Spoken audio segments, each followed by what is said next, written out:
Horn, what about the Oklahoma schools, Tim? We had Barry Switzer on our podcast a couple of weeks ago.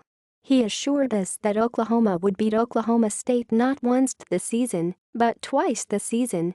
Brando, I completely disagree with that, and I love Barry. I completely disagree with that. Sherrington, so is it going to be a split? Horn, I think he said they'd kick their ass is what he said.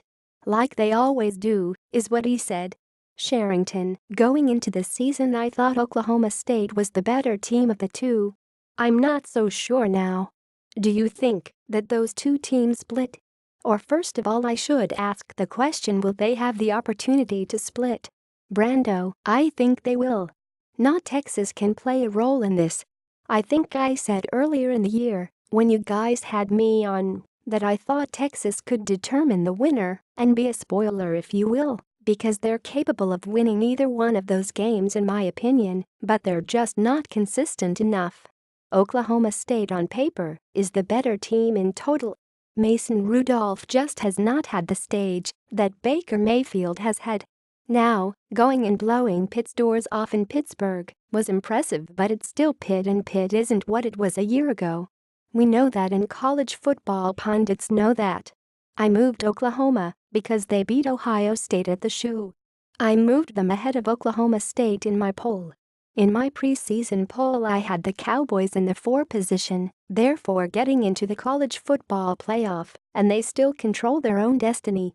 We're going to find out a lot about Oklahoma State in this TCU game coming up, because TCU appears to be back, and Gary Patterson's club just very rarely follows up one bad season with another.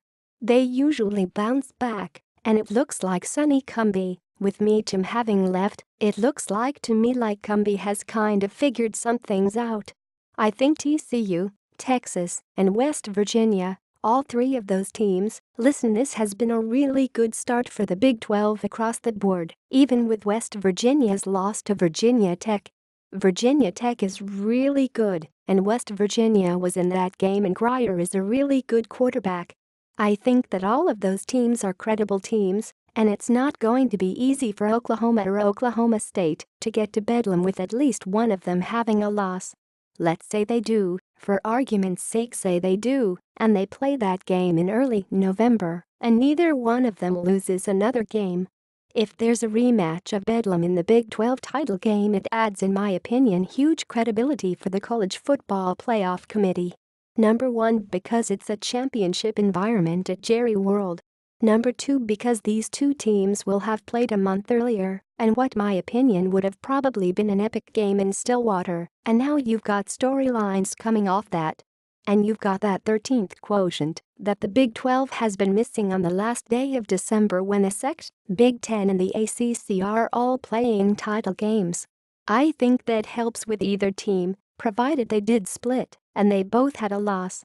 This notion from a lot of Big 12 people, especially the old guard like Barry, that having the title game would get in the way of the Big 12 as opposed to propel it, I think they're seeing it through yesteryear's memories. I think now, with the committee in charge and with the metrics that they're using to determine which teams get in, I think having the rematch, even if it turns out to be a split, is in the best interest of the Big 12 getting a team in.